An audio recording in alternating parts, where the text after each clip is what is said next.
Hi, I'm Maria. My life used to feel perfect.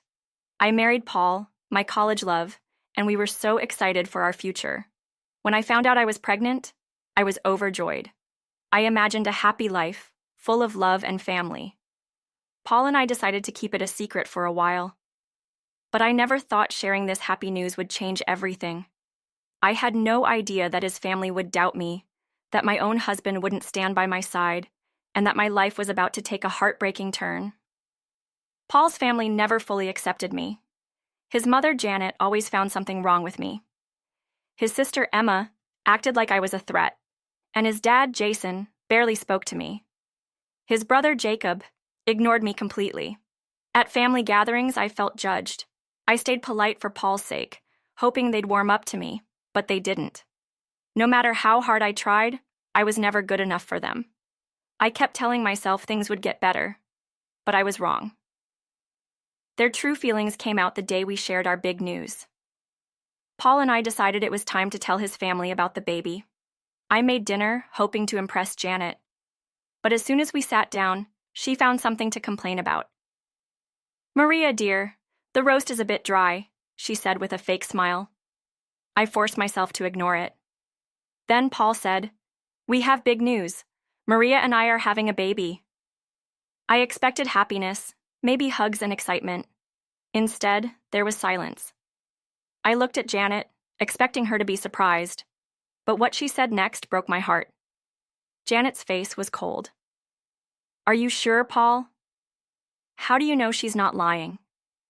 My stomach dropped. Emma smirked. She was always so careful about birth control before. Funny how that changed just as Paul's career is taking off.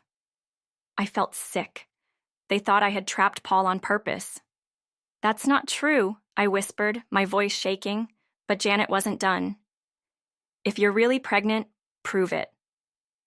My hands clenched into fists. I turned to Paul, waiting for him to stand up for me. Instead, he hesitated. Then he said words that shattered my trust forever. "Maybe it's not a bad idea, Maria," Paul said softly. I couldn't believe it. My own husband didn't believe me. My chest tightened as I stared at him. "This is crazy," I said, pushing my chair back. "I don't have to prove anything." I turned to leave, needing to get away from them, but Janet stepped in front of me. "If you walk out now, we'll all know you're lying," she said coldly. My heart pounded. Then, before I could react, she shoved me. I lost my balance. I felt myself falling. Then, everything went black.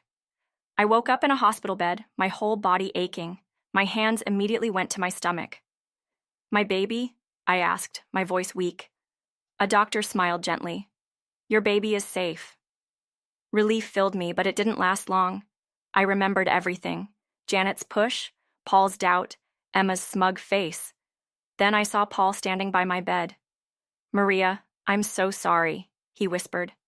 But his words meant nothing. "Your mother pushed me," I said, staring at him. He hesitated. "She said it was an accident." My heart sank. Even after everything, he was still defending her. Before I could reply, Angela, my best friend, rushed in. "Maria, are you okay?" I nodded weakly, but then we heard voices outside the door. It was Janet and Emma. "We just need to make Paul believe it was an accident," Janet said. "Maria's probably faking the pregnancy anyway." Angela's eyes widened. She quickly pulled out her phone and started recording. I felt a mix of anger and determination. They were planning to cover up what happened. They thought I was weak, but they were wrong. I wasn't going to stay silent anymore. I took a deep breath and called a lawyer. Carol Baker, a specialist in domestic abuse cases, listened carefully. "You have a strong case," she said. "We'll take legal action against Janet for assault and fight for full custody." It was a scary step, but I had no choice. Meanwhile, Paul kept sending me messages, apologizing and asking me to talk. I ignored him. He had already chosen his mother over me. On the day of the court hearing, my hands shook, but Angela squeezed my shoulder. "You've got this," she said. And for the first time, I believed her. In court, my lawyer played the recording of Janet and Emma's conversation. Their voices filled the room, exposing their lies. Paul sat frozen, his face pale as he finally realized the truth. The judge's voice was firm. "Mrs. Thompson, you are charged with assault and endangering an unborn child." Janet gasped. "It was an accident," she protested, but the evidence was clear. Then the judge turned to me. "Maria Thompson is granted full custody of her child and a settlement of $700,000. The relief I felt was overwhelming. Justice had been served. After the hearing, Paul approached me. "Maria, I had no idea. Please, can we talk?" His voice was filled with regret, but I wasn't the same woman anymore. "No, Paul," I said, my voice strong. "When I needed you, you doubted me. You chose your mother. There's no going back." His face fell, but I didn't feel sorry for him. This wasn't just about me. It was about protecting my child. And that meant leaving him behind. Months passed, and I focused on my pregnancy. I moved in with Angela and prepared for my baby's arrival. When my daughter Michelle was born, I held her close, knowing I had made the right decision. She was my new beginning. I no longer feared the past. Janet was in jail, and Paul had tried to contact me, but I never responded. I was done with him. My daughter deserved a life full of love, not doubt and betrayal.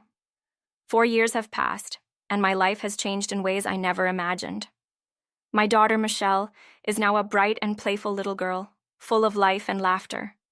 Every day I watch her grow, and I am reminded why I made the choices I did. There are no more sleepless nights wondering if I did the right thing. No more painful silences with a husband who didn't defend me. I wake up each morning feeling safe, knowing that I am in control of my own future. The pain I once felt has turned into strength. Starting over wasn't easy. There were moments when I doubted myself, nights when I lay awake wondering if I had been too harsh on Paul. He reached out a few times, sending long messages filled with regret.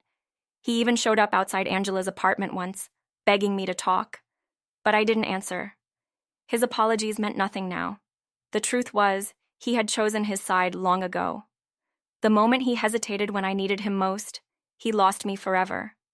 I focused instead on building a new life, a life where I was no longer waiting for approval. Over time, I found a new sense of purpose. I started my own marketing business, something I had always dreamed of doing. I used my experience to help others, women who had been in situations like mine, who needed to find their strength.